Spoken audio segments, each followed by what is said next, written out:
नाम रोहित वर्मा है और आप देख रहे हैं एसपीएन 9 न्यूज। भारत के संग सीमा पर उलझा चीन अब देश के अंदर अलगाववादियों को भड़काने की धमकी दे रहा है।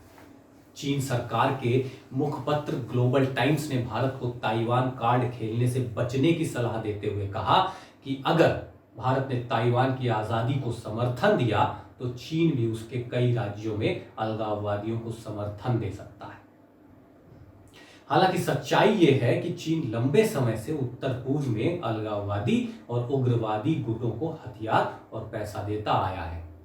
दूसरी तरफ वो कश्मीर में भी पाकिस्तानी एजेंडे को सपोर्ट करता है।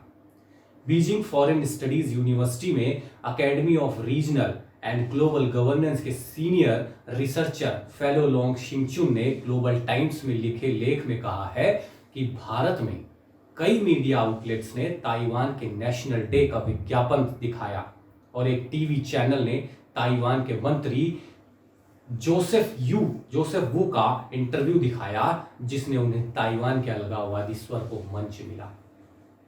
इससे चीन में इस बात की चर्चा छिड़ गई है कि भारत के ताइवान कार्ड का जवाब किस तरह दिया जाए। लोंग शिचुन ने आगे कहा कि भारत की ओर से वन चाइना को समर्थन देने और ताइवान की आजादी को समर्थन नहीं देने का ही नतीजा है कि चीन भारत में अलगाववादी ताकतों को समर्थन नहीं देता है। ताइवान और भारत के अलगाववादी एक ही कैटेगरी के हैं। अगर भारत ताइवान कार्ड खेलता है तो इसे बात से अवगत होना चाहिए कि चीन भी भारतीय अलगाववादी कार्ड खेल सकते हैं। यह कहा है चीन ने। चीन सरकार के मुखपत्र में छपे लेख में कहा गया कि भारतीय सेना ने कहा है कि वे 2.5 फ्रंट युद्ध की तैयारी कर रहे हैं। उनका इशारा पाकिस्तान, चीन और आंतरिक विद्रोह की ओर है। आंतरिक विद्रोह में अलगाववादी ताकतें और आतंकवादी शामिल हैं। लेख में यह भी कहा गया है कि यदि भारत ताइवान की आजादी को समर्थन देता है तो चीन भी नॉर्थ ईस्ट के राज्यों जैसे कि त्रिपुरा, मेघालय, मिजोरम, मणिपुर, असम और नागालैंड में अलगाववादी ताकतों को सपोर्ट कर सकता है। चीन सिक्किम में विद्रोह को भी सपोर्ट कर सकता है। अखबार लिखता है कि कई राज्य देश की आजादी के बाद जुड़े हैं, लेकिन यहां के लोग खुद को भारतीय नहीं मानते हैं। वे अपना अलग देश चाहते हैं और इसके लिए लड़ रहे हैं। सबसे प्रमुख असम यूनाइटेड डेमोक्रेटिक फ्रंट है। यह हथियारबंद अलगाववादी संगठन भारतीय सेना के अभियानों की वजह से कमजोर पड़ चुके हैं, लेकिन पूरी तरह खत्म नहीं हुए। बाहरी समर्थन के अभाव में उनके लिए आगे बढ़ना मुश्किल है, लेकिन अगर समर्थन होता है तो यह विद्रोह शुरू करने के लिए सशक्त करेगा। ग्लोबल टाइम्स ने यह भी कहा कि इन अलगाववादी ताकतों ने चीन से समर्थन मांगा है, लेकिन कूटनीतिक सिद्धांतों और भारत के साथ दोस्ती की वजह से चीन ने इन्हें जवाब नहीं दिया। चीन दूसरे देशों की क्षेत्रीय अखंडता का सम्मान करता है। एक दूसरे की संप्रभुता और क्षेत्रीय अखंडता की मान्यता चीन भारत राजनयिक संबंधों का आधार है। आगे लिखा गया अखबार में कि भारत का ताइवान कार्ड खेलना उसके हित में नहीं है, ये धमकी दी गई है। कुछ भारतीय रणनीतिज्ञ, थिंक टैंक्स और मीडिया आउटलेट्स चीन को जवाबी कार्रवाई को मजबूर कर रहे हैं। भारत सरकार अब तक चुप रही, लेकिन कुछ भारतीय आग से खेल रहे हैं। अगर भारतीय राष्ट्रवादी ताइवान में आग भड़काएंगे तो उत्तर पूर्व में अशांति और विद्रोह देखेंगे। चीन ने अखबार के जरिए भारत को खोखली धमकी दी कि चीन भी जानता है भारत इस वक्त शक्तिशाली देशों में से एक है। चीन के भारत से तनाव के बीच भारत ने भी तैयारी कर रखी, ये भी हम आपको बता दें।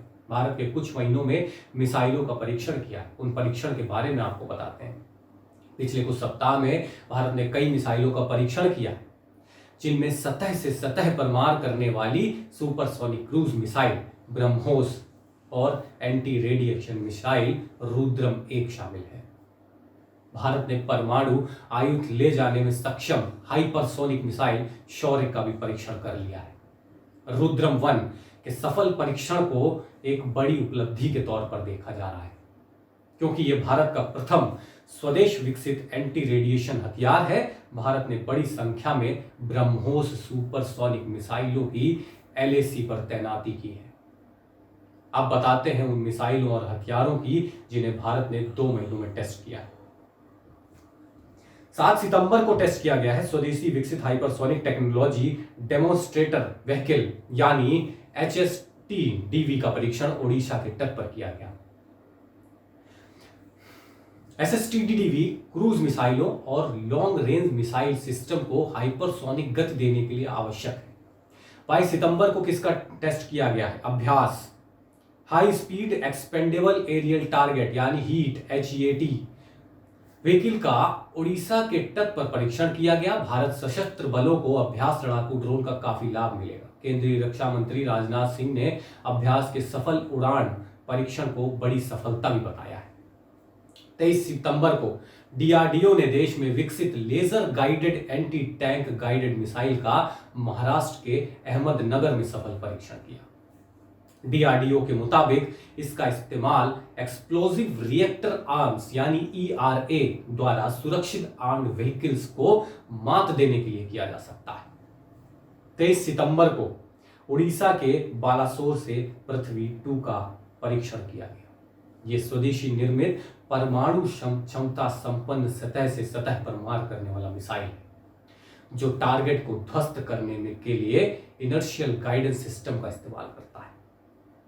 30 सितंबर को ब्रह्मोस सुपरसोनिक क्रूज मिसाइल के विस्तृत रेंज का ओडिशा में जमीन आधारित फैसिलिटी से परीक्षण किया गया। 1 अक्टूबर इसी महीने laser guided anti tank guided missile यानी ATGM महाराष्ट्र के अहमदनगर में MBT अर्जुन टैग से दागा गया था। 3 अक्टूबर को भारत ने ओडिशा तट से परमाणु शक्ति संपन्न शौर्य मिसाइल के नए वर्जन का सफलतापूर्वक परीक्षण किया है।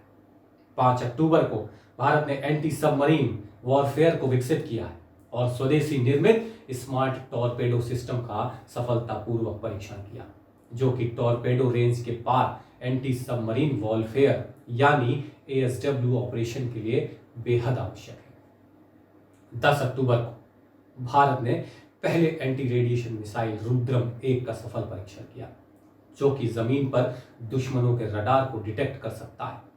18 अक्टूबर को INS चेन्नई युद्धपोत से ब्रह्मोस सुपरसोनिक क्रूज मिसाइल का परीक्षण किया गया।